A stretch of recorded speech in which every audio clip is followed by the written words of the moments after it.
ತಾವು ಬಹಳ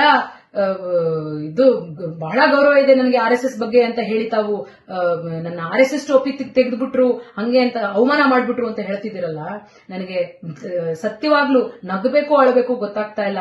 RSSಗೆ 100 ವರ್ಷದ ಇತಿಹಾಸ ಇದೆ ಅಂತ ಹೇಳ್ತಾರೆ ನಿಮ್ಮ ನಾಯಕರು ಎಲ್ಲರೂ ಕೂಡ. ಆ RSSಗೆ ನಿಮ್ಮಂತವ್ರು ಒಬ್ಬ ಅತ್ಯಾಚಾರದ ಆರೋಪಿ, ಒಬ್ಬ ಅನಾಚಾರ ಮಾಡಿರುವಂತ ಆರೋಪಿ, ನಿಮ್ಮದೇ ಪಕ್ಷ ಬಿಜೆಪಿ ಪಕ್ಷದ MLC ಆಗಿದ್ದಂತವರು ನಿಮ್ಮ ವಿರುದ್ಧ ಈಗಲೂ ಕೂಡ ಕೋರ್ಟ್ ನಲ್ಲಿ ಕೇಸನ್ನ ನಡೆಸ್ತಾ ಇದ್ದಾರೆ.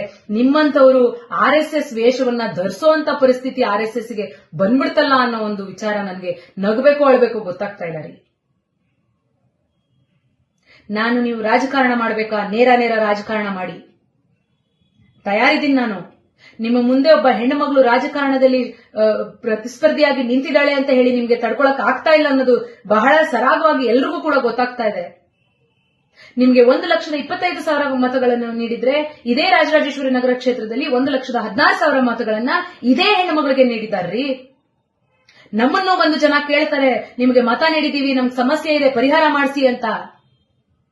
ಅದೇ ಒಬ್ಬ ಪುರುಷ ಅಭ್ಯರ್ಥಿ, ನಿಮ್ಮ ವಿರುದ್ಧ ನಿಂತ ಪುರುಷ ಅಭ್ಯರ್ಥಿ, ಸೋತ ಅಭ್ಯರ್ಥಿ ಇವತ್ತು ಸಚಿವರ ಜೊತೆ ನಡೆದು ಹೋಗಿ ಜನಗಳ ಸಮಸ್ಯೆಗಳನ್ನ ಅವರ ಮುಂದೆ ಇಟ್ಟಿದ್ರೆ ನೀವು ಇದೇ ರೀತಿ ತುಚ್ಛವಾಗಿ ಆತನ ಬಗ್ಗೆ ಮಾತಾಡ್ತಿದ್ರಾ?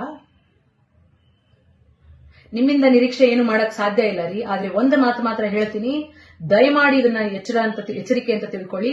ಮತ್ತೊಮ್ಮೆ ನೀವು ತುಚ್ಛವಾಗಿ ಬಹಳ ಕೀಳ್ಮಟ್ಟಕ್ಕೆ ನಮ್ಮ ಬಗ್ಗೆ ಮಾತಾಡಿದ್ರೆ ನಾನು ಕಾನೂನಿನ ಮೂಲಕ ಹೋರಾಟ ಮಾಡಬೇಕಾಗತ್ತೆ. ಎಚ್ಚರ ಇರಲಿ.